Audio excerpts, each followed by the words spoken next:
Hello.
Hello, dear participants. Due to the cloudy weather,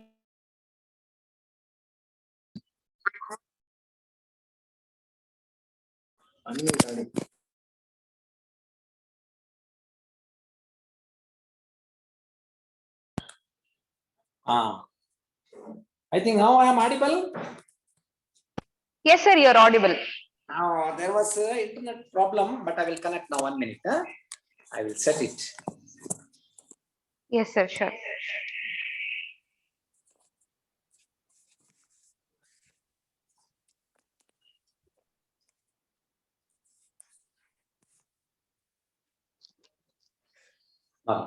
I think now, I think screen is okay. Everything is okay now. Yes, sir, yes, sir. Okay.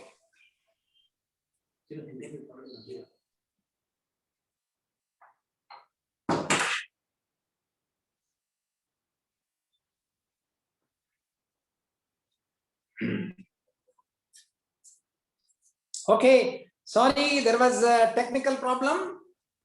Gurubhyo Namaha Harihi Om.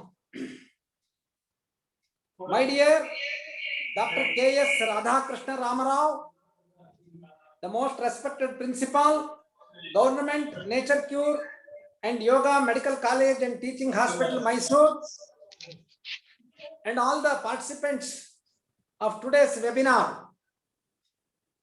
I am delighted to know that Yoga Naturopathy College of Mysore is organizing an international webinar on yoga in connection with the 7th International Day Yoga celebrations.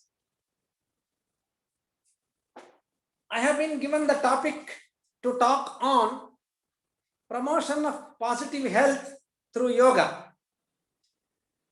Friends, all of us, we know the World Health Organization definition of health. What is the definition of health? Health is a state of complete physical, mental, and social well-being, and not merely the absence of disease or infirmity. Yes, this definition has came into the literature nearly about 30 years back. Earlier, the health definition was restricted to what is known as physical health. If you just understand the definition of health from the perception of Ayurveda and yoga, what is health? Swasthya or arogya. Dis-ease is disease. Lack of ease is disease. Then what is swasthya? Swasthya is an absolute state of ease. You mean the comfort. If you are comfortable, if you are happy, then that state is considered as a state of health or swasthya or arogya. Look, sukha samgyakam arogyam vikaro dukkhamevacha. This definition is from ancient textbooks of Ayurveda, which upholds that a feeling of comfort within yourself, a feeling of happiness, sukha, which is absolutely free from dukkha, is a state of health. And samadosha samagnischa samadhatu malakriyaha prasanna atma indriyamanaha swasthamityabhidhiyate. This is the most popular definition being quoted by everyone, which is from Ayurvedic textbooks. What does it communicate? Health is an absolute state of physical, physiological, psychological, and spiritual harmony. I mean, according to modern science, the human system is essentially a physical manifestation, which is made up of cells. Cells make tissues, tissues make organs, organs make system, and that is how this human system is designated. But if you just look into the Indian thinking, human system is essentially an integrated manifestation of physical body, mind, senses, and the spiritual entity. It has been rather described in the yogic textbooks. The life is an integrative manifestation of Annamaya, Pranamaya, Manomaya, Vijnanamaya, and Anandamaya koshas. Annamaya refers to physical body, Pranamaya refers to physiological, Manomaya is psychological, and Vijnanamaya is intellectual, and Anandamaya is spiritual. This is the thinking of the Indian knowledge. When we say there are 5 components in the creation of this life, essentially there should be an inter and intra harmony. Inter and intra harmony among the physical, physiological, psychological, intellectual, and spiritual dimension. Only that state can be considered as a state of health, perfect health, positive health, total health, quality health, holistic health. Otherwise, if you are declaring, nowadays we come across the medical certificates are being issued, physical fitness certificate. Fitness refers to not only body. According to the knowledge of Indian science, it is essentially there shall be an equilibrium or harmonial state among all the components or dimensions of human existence. Whatever we fix the parameters to declare one is healthy, that is the physical parameters. It may be, say, body temperature, rate of respiration, pulse rate, heart rate, blood pressure, and all these, so many parameters are there. You cannot declare a person to be healthy, happy, just based on physical parameters. If you want to say a man has really a state of health, he should have a sound state, a perfect balanced state of physical parameters. Along with that, there shall be a balanced state of mind, intellect, and consciousness. So here is the basic difference. The approach of modern science has been, they consider human system as a machine, and they try to understand each and every aspect, just like we try to understand a car or a motorcycle. If you dissect, you will know so many thousands of parts are assembled together and a machine is made. Similarly, the human system is essentially a machine-like, and their approach is also matter-based approach and reductionistic approach, and the theory of probabilities they take into consideration, and now of late they talk of quantum theory. Because of their perception that this human system is a machine, whenever there is some problem, they try to repair. When repair is not possible, replace. This is how the theory is happening. Because of this perception, the modern science, even though it has reached its zenith in understanding the human system to the minutest level,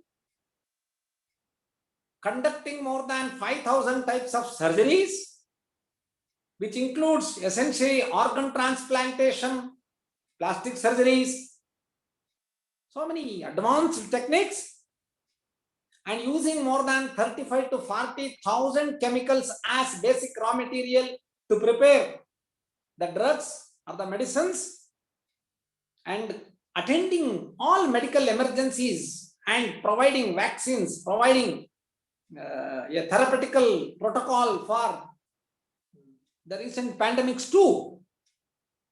Has it been able to reach the need of the society today? See, look at 2 decades back, the problem was infectious diseases. It may be typhoid, malaria, paratyphoid, cholera,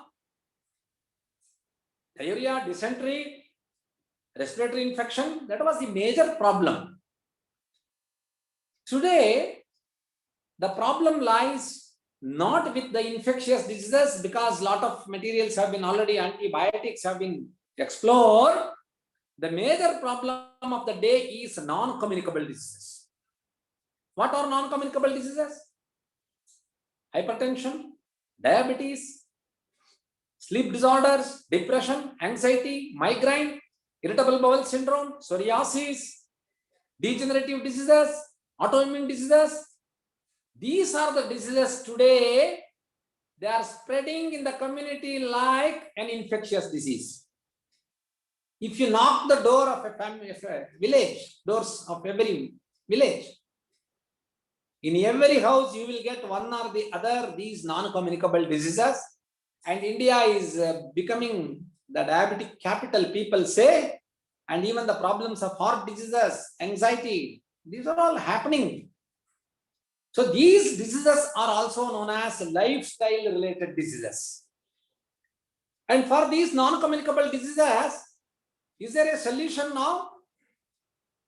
There is a palliative solution in the modern system of medicine. Once a person becomes diabetic, he has to take medicines lifelong. A man who starts with medicine with hypertension, he has to take medicine for lifelong. A man to regulate sleep, he becomes addicted and he has to take. Why the modern system of medicine is still not able to break this vicious circle? It is simply because of the fact that still the modern science is of the view that these diseases are physical. But of late, they started realizing, yes, our approach is not giving solution. There is something beyond body, that is mind. And these diseases are called as psychosomatic diseases or non-communicable diseases. And the solution is only from the East, which considers mind, intellect, and consciousness as part and parcel of human existence. That is how today there is a great diversion towards these Indian systems of medicine, because our approach is knowledge-based approach. Our approach is totalistic approach. Our approach is conscious-based approach. And we are not reductionistic. And we really follow the concept of quantum physics. We consider human system as a single unity, you say single unit. And if there is a disease, we cannot dissect. This belongs to that, this belongs to this. So here comes the role of yoga and Ayurveda, which are like two faces of the same coin. And there is lot of information about the mind. If you just refer Yoga Vasistha, one of the greatest textbooks on yoga, which virtually teaches psychology, entire psychology is taught there. Similarly, our Bhagavad Gita itself, a very authentic text on ancient psychology. There are many textbooks available. But what I would like to stress here is, modern science has a lot of strengths, but there are limitations. The limitations is in understanding psychosomatic or these non-communicable diseases and understanding positive health. Health is okay, but our objective is not merely to have a health, we need to have something beyond health. When I say it is beyond health, that happiness, that equilibrium state connected to mind, intellect, and consciousness. Unless we understand the fundamental theory of yoga, that is, this human system is essentially an integrative manifestation of Pancha Koshas, namely Annamaya, Pranamaya, Manomaya, Vijnanamaya, and Anandamaya. Our understanding human system is only partial and it is incomplete. Now, let us see how can we move from health to positive health. As I said, an inter and intra harmony.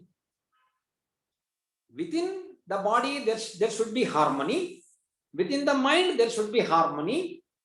Within the Vijnanamaya Kosha, there should be harmony. And in between body, that is the physical and physiological, that is Annamaya and Pranamaya, between Pranamaya and Manomaya, and within Pranamaya and within Manomaya, within Vijnanamaya, between Manomaya and Vijnanamaya, and finally, in between Annamaya, Pranamaya, Manomaya, Vijnanamaya, and Anandamaya, there shall be a harmonious state. If there is no inter and intra harmony, within and among these 5 dimensions or Pancha Koshas, we don't consider it as a state of positive health. Why we require positive health? Yes, we know our main objective is Dharma, Artha, Kama, Moksha. Ayurveda defines yoga wonderfully as Yogo Moksha Pravartakaha.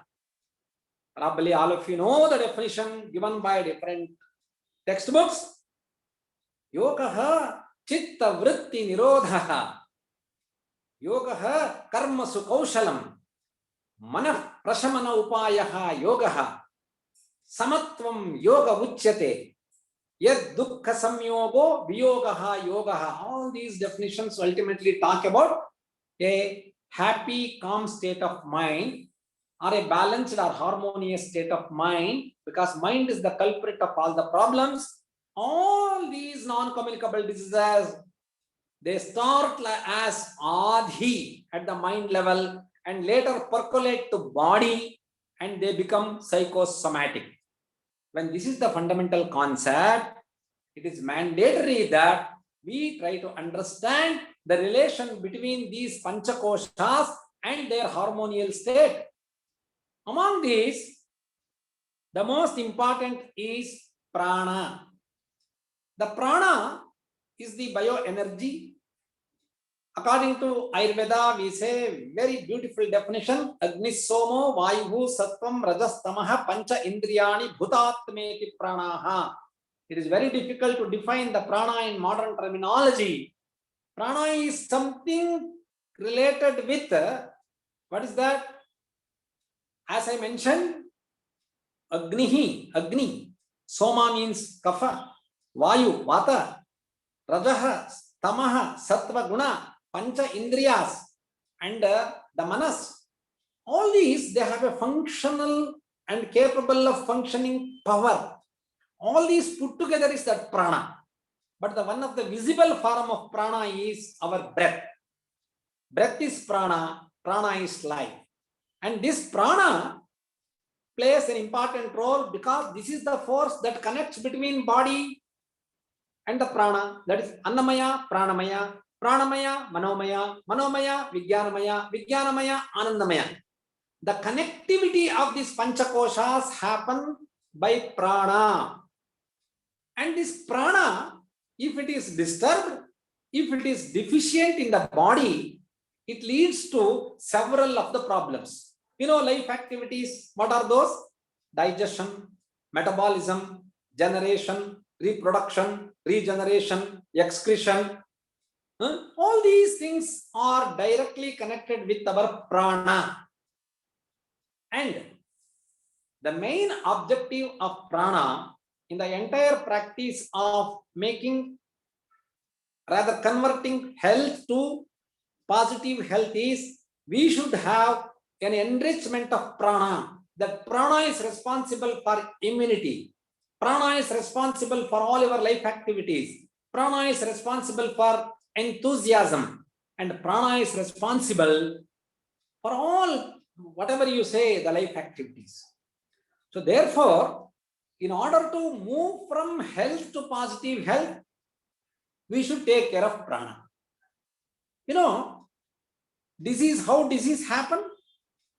According to Ayurveda, Kupitanam hi doshanam sharire paridhavatam yatra sangah kavai gunyat vyadihi tatropajayate. A disease gets manifested at a point where the prana, which is circulating throughout the body, which is indeed required for every cellular functioning, if there is a blockage, if there is an obstruction, which is due to knots, clots, blockages, inflammations, the prana will not reach a particular point or a particular cell or a group of cells. At that point, the disease starts manifesting. The same thing has been said in Yoga Vasishtha. The prana which is circulating through different channels, say 72,000 channels in the body, if it is blocked, if there is a blockage due to stiffness, rigidity, growth, inflammation, whatever, that particular part undergoes degeneration, or it undergoes into necrosis, or it undergoes into an inflammatory pathological state, and there the disease gets manifested. So our main objective is to see that prana reaches every cells every time. See, if there is a neck pain, what does it mean? It is the prana is locked here. If there is pain in the shoulders, what does it mean? Prana is locked here. Pain in the lumbar, pain in the heart. I mean, any discomfort anywhere in the body is attributed to deficiency of prana. It is said, see, the prana, it cannot be too much also in a particular part or organ. We have thyroid. One is normal thyroid functioning, hypothyroid, hyperthyroid. What does it mean?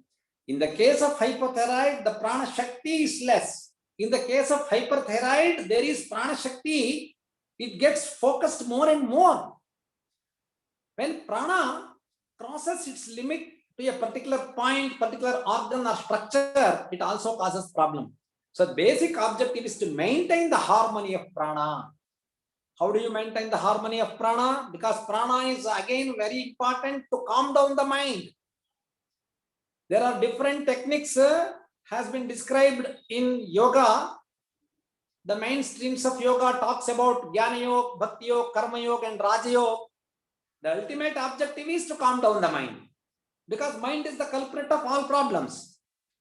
But how do you calm down the mind? There are different streams. Understanding knowledge about yoga, understanding the reality about birth and death through textbooks or granthas. And second one is through karma yoga. Work is worship, do only for the sake of work.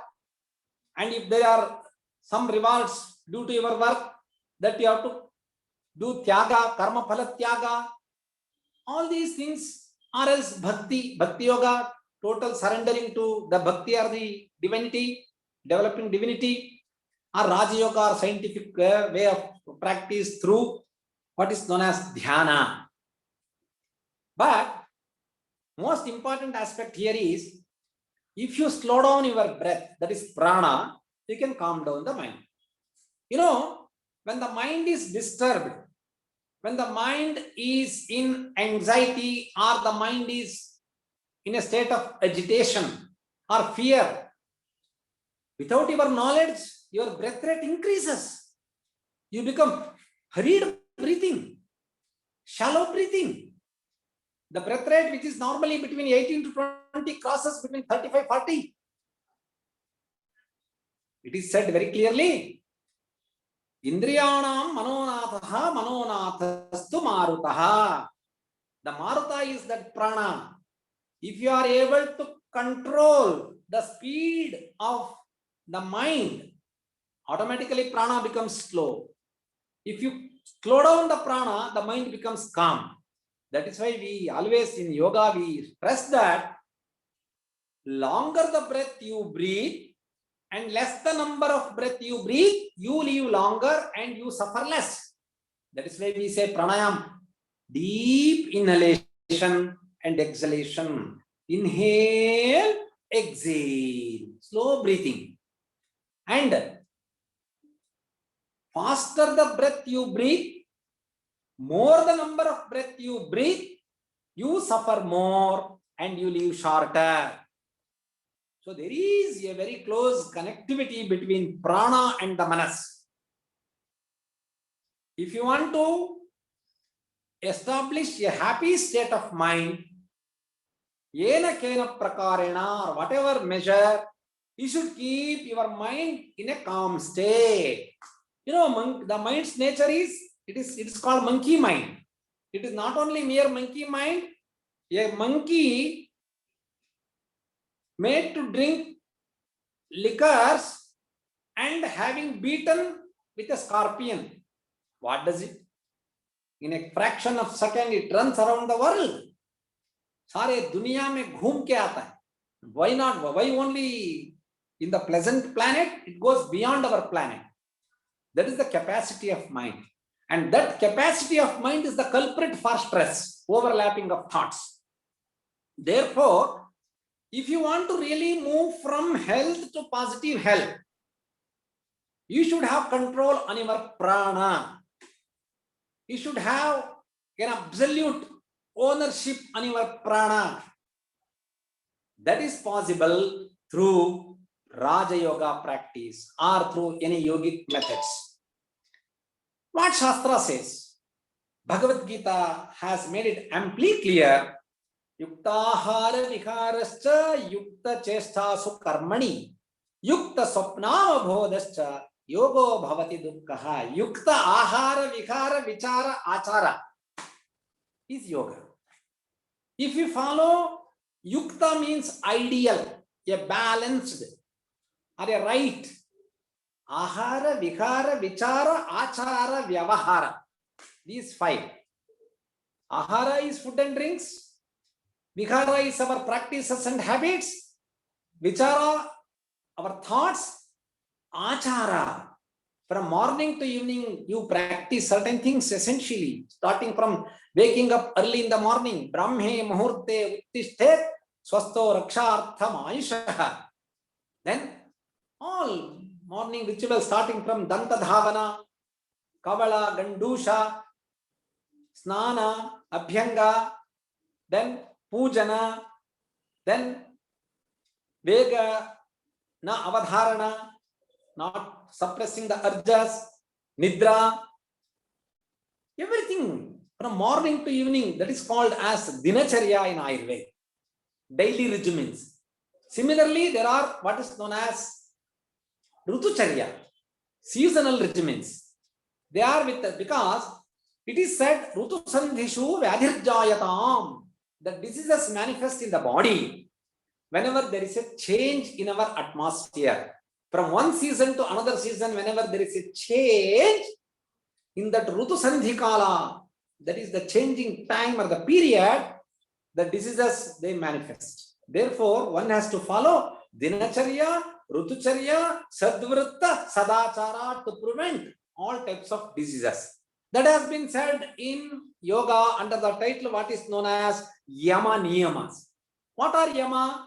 You know, Ahimsa, Satyam, Asteya, Brahmacharya, Aparigraha. Ahimsa is non-violence. Satya is you should be truthful. Asteya is not stealing.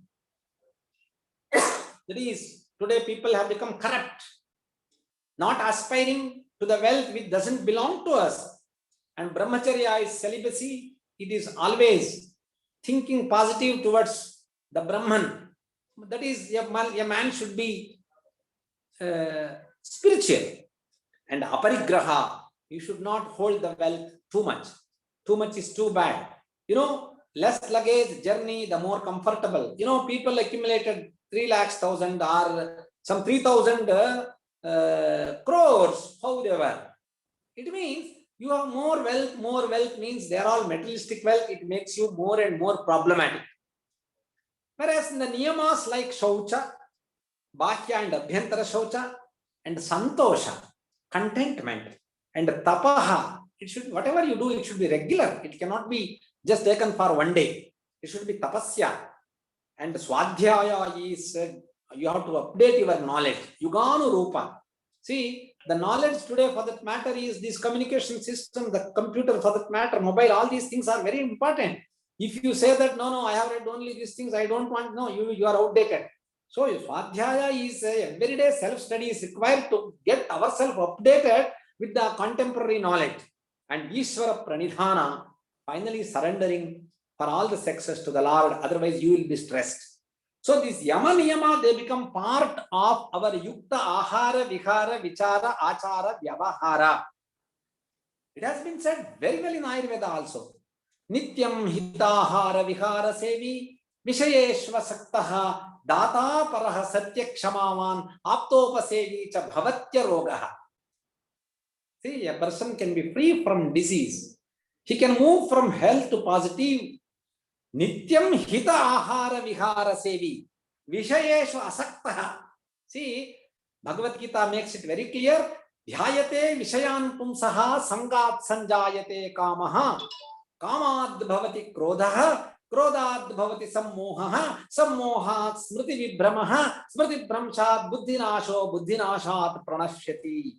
All problem starts because of our 5 sensory organs, senses. They indulge more with lot of desires and expectations. And for that aparigraha, one of the Ashtanga Yoga talks about Yama Niyama, Asana Pranayama, that is Pratyahara, Dharana, Dhyana, Samadhi. These are the 8 steps of yoga. If one follows these 8 steps of yoga, surely, certainly one can move from health to positive health. There is no doubt about it. In today's pandemic situation, look, it is a pandemic, that is COVID-19 is a SARS disease which affects the lungs. The lungs is the vital place of prana. Why there are so many deaths happening? Because the COVID-19 affects the most vital organ, the seat of prana, that is lungs. So for that, what is the solution today we have? We have solution. Remember, vaccination is the ultimate solution today. But the problem with this virus is even vaccination alone may not be able to provide us, because people who have taken 2 doses of vaccination also are getting problems. But one should not neglect other aspects like the precautions given by Government of India, Government of Karnataka and World Health Organization, SMS. What is that SMS? S stands for social distance, M for mask, and S for sanitization. These are the things mandatorily you have to follow. But is it okay only following that much? No. Because this COVID is a very special type of virus, RNA related virus, which has the nature of mutations, different forms. You know, there are several spikes in the virus. All of you have seen the picture. Each spike is having a very special chemical composition, biochemical, in the form of specific proteins. And these behave totally different. The vaccine today that provides, fortunately, people who have been vaccinated, in them, even if they are exposed for the infection, none of them have gone into the state of serious state, and none of them, the mortality rate is almost zero, and the recovery is very fast. That is what the Dr. Our Narayan Hrudayalaya Devi Shetty ji and Dr. Manjunath from Jaideva, they have given a very good statement that everyone has to take this vaccine. The vaccine, it protects and it also delays the complications, or the minimal complications or no complications. But remember, along with this, if you follow, the research have already shown that practicing yoga every day, at least half an hour, with special reference to lungs, say Bhujangasana, which virtually expands your lungs, Ardhakati Chakrasana, Ardha Chakrasana, then Setu Bandhasana, okay? And there are very specific asanas which virtually activate the lower, the middle and the upper lobes of the lungs. Here in the COVID situation, what is most important? We have to strengthen the prana kendra. Prana kendra is our lungs. You have to sensitize it. How do you do that? The pranayama is the proven technique to sensitize. You know, a normal person never use all the 3 lobes of the lungs, the lower, the middle and the upper lobes. They only use some part. Whereas a yogi, a person who practices yoga, he uses lower, middle, upper lobes and all the segments, upper segment, middle segment, lower segment, all these put together, 9 compartments, 9 segments in the right side and 6, totally 15 together. He uses, therefore his lung capacity is more and it will be sensitized. It has been scientifically proven that people who practice Kapalabhati, people who practice Bhramari Pranayama, in them, in their nasal passage, the nitric oxide content is rich, and that nitric oxide helps to reduce the viral load. It will not allow viral multiplication as in the general case. Therefore, regular practice of asanas, pranayama, and particularly of this Kapalabhati, Bastrika, Nadi Shuddhi, Ujjayi breathing, Bhramari, Shitali, Shitkari will definitely help to sensitize the lungs. Once the lungs are sensitized, remember, why only COVID-19? Let there be COVID 2021. But don't forget to follow the instructions of Government of India, SMS, and don't rather forget to take the vaccination, because ultimate solution lies with that. But as there are the chances of reinfection and other things, let us keep our lungs alert and let us move from health to positive health by practice of Ashtanga Yoga. And Ahara plays an important role. This is part and parcel of our yoga. Just to understand the definition, Yukta Ahara Viharasya, Yukta Ahara Vihara Vichara. These are all part and parcel of yogic understanding. And I am 100% sure if we practice all the 8 steps of yoga as described in Ashtanga Yoga or Hatha Yoga, surely we can develop a very good Roga Nirodhaka Shakti or immunity against all types of diseases, including the non-communicable diseases. And finally, I would like to say that today yoga has attracted the whole world. After 1914, after 2014, when the resolution was moved in the United Nations by our Honorable Prime Minister Narendra Modi ji, I mean, there was unanimous. More than 196 countries agreed to celebrate June 21st as the International Day of Yoga. This year we are celebrating the 7th International Day of Yoga on the coming 21st of this month. And really, see, one thing you must remember, the international community accepts anything if there is some meaning, if there is some science. So the more than 196 countries have, I think 210 countries now have agreed to practice yoga and to celebrate IDY means there is lot of science, there is lot of meaning, there is lot of utility in practicing yoga, and a lot of research papers have been published. From our university alone, 700 scientific papers have been published on different aspects of yoga, particularly with respect to the life sciences, that is on therapeutic aspect of yoga. And yoga has invariably become a complementary medicine with all systems of medicine for that matter, whether it is allopathic system or Ayurveda or Unani or homeopathy, anypathy for that matter. Yoga is mandatory, and yoga contributes, yoga complements, yoga supplements. Therefore, let us propagate this yoga to every people and every nook and corner of the world, and let us contribute for the wellness of the society. Let us move from health to positive health, and definitely it will have lot of impact. And this is the contribution from our country, and this is real what is known as Atmanirbhar Bharat. And finally, having given me an opportunity to talk on few aspects of yoga,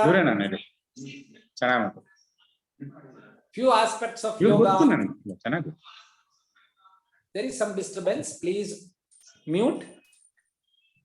So we will all contribute for this, and I really thank my friend Dr. Radhakrishna Ramarao, who has given me an opportunity to share my views. And I welcome all of you too, once COVID resolves, to my university, and you can visit, you can understand what type of research is going on different areas. We have a wonderful research laboratory called Anveshana, where the neurophysiology research and research on sleep, research on psychiatric diseases, all these are happening. And really, you can come and do it. And I welcome all of you, and thank you very much. Namaskar. If there are any questions, I'll be glad to answer. Sir, there is sir. How the popcorn is?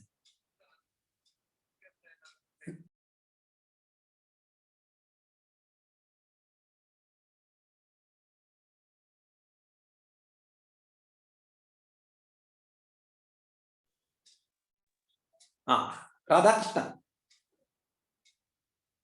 Hello? Hello? Am I audible? Yes, sir. Okay, any questions you have? Sir, one of the student has asking the question, please explain about Dharma, Artha, Kama and Moksha. Yeah. I will tell you. See, Dharma, Artha, Kama, Moksha, these are our fundamental aim and objectives. Sometimes we become aware of it, sometimes without awareness also it is happening. Dharma is not the religious, not the religion. Dharma refers to anything you do it rightly, or your duty and responsibilities. For example, as a student, you will have Vidyarthi Dharma. As a teacher, I have the Dharma of the teacher. As a doctor, he has the Dharma of the doctor. As a businessman, he will have his Dharma. So this Dharma is one, in fact, which should be there to have anything that is going to contribute. If there is no dharma, if there is no a particular implicity, it will not result. And when you do a dharma perfectly or as per the norms that is indeed explained, it will result into what is known as artha. That artha is the reward or the result. It is something like from dharma you have made an action, and in the form of reaction there will be an artha. You have done your duty. Once you have done your duty, there will be a reward. There will be a result. That is called artha. It need not be in the form of money. It can be in the form of anything for that matter, appreciation, few good words, wealth, or something useful to society. We call it as artha. In fact, in Karma Yoga theory, we say, what is that? First is we say, Nishkama Karma. Karma is Dharma. Dharma is Karma. And Karma Phala is Artha. When you have done some work, it will have some result. It is directly proportional to quantity and quality of the dharma you have done. That is called as karma phala or artha. And third one is kama. Kama is the desire. You should have the desire. Remember, I want to become Prime Minister. That desire should be essentially supported with deservability. Before you desire, you should deserve. I want to join MBBS. Yes, you want to join MBBS? Good. But have you passed with good percentage in PUC? No. So, kama, that desire cannot run independently without deservability. Deservability is the qualification to desire. Then, moksha. Moksha is, what is moksha? Moksha is an absolute state of happiness or bliss. You know, we all have experienced happiness. Happiness is sukha. Say, for example, I like coffee. Yeah, because I like coffee, if I am offered one more cup of coffee, what I feel? Yes, I enjoy because I like coffee. And if I am given one more cup of coffee, what I will say? No, pa, that is not required. I am happy. No, sir, you like coffee, please, you take one more glass, then I may enjoy. If you offer me the third cup, what I said? No, I said I cannot. By force, if you force again one more cup, I will say, no, I will slap. It means this is only happiness. But ananda, yato vacho nivartante aprapya manasa saha anandam bhuvudeti vidwan. Ananda cannot be explained. It can only be experienced. Who has experienced? Sarvajna, Sarvachara, Sarvashakta, Sarvantaryami, omniscient, omnipresent, omnipotent Lord. His job is Ananda. He is with eternal bliss, absolute bliss, and achieving that eternal bliss in absolute silence. Silence is our real nature. When a child is in the mother's womb, it will be totally happy, totally blissful. Problem starts when it takes birth. You know, anybody has taken birth laughing with a smile? All of us, you have taken birth by crying. That means from that ananda, from that blissful state, we have been thrown into this physical world or this world which is full of maya, which is full of dukkha. Therefore, in order to go to that state of what we call it as apunarbhava or moksha, which is explained in Ayurveda also, we have to go into our Nijaswarupa. It is called as Pratiprasava. We have to reverse off our birth. You have to go into silence, silence, silence, silence. When you go deeper and deeper silence, there you will enjoy your real nature. That is Ananda. So therefore, moksha is becoming one with that Ananda state, becoming one with that supreme consciousness or cosmic consciousness who is always with full of Ananda.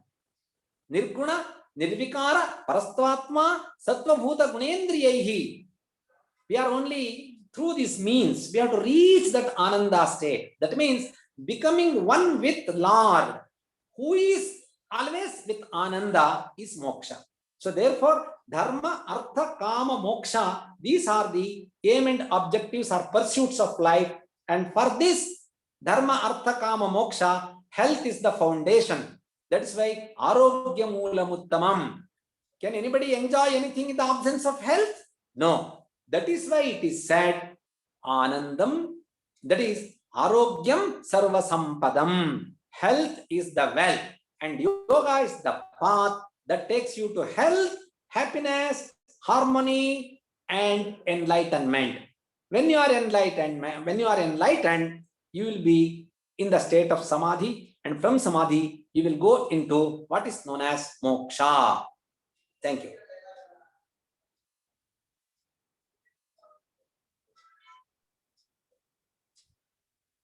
Thank you very much, sir. Any questions?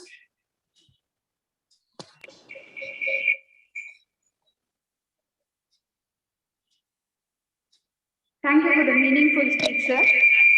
Now I request Dr. Deepak, Associate Professor, to thank our guest speaker, Dr. B.R. Ramakrishna. Over to Thank you, you. sir. Thank you, Dr. Lakshmi. On behalf of Government Nature Cure and Yoga Medical College, it's my privilege to propose a vote of thanks on this occasion. I would like to thank the distinguished international webinar speaker, Dr. B.R. Ramakrishna, for making excellent talk on yoga for promotion of positive health and making this webinar interesting and meaningful. Thank you so much, sir. Also, I would like to thank our beloved principal, Dr. Radhakrishna Rama Rao, for providing encouragement and support. Also, I would like to thank the audience for the active participation. I extend my gratitude to the organizing committee to organize this program. Last but not the least, I would like to thank my colleagues and my dear students for active participation in this program. Thank you, one and all.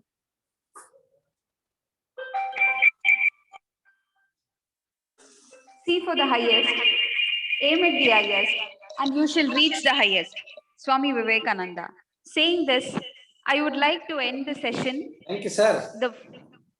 The morning session. Oh, We'll be joining you in the afternoon session around 2:30. Thank you.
Rajneesh.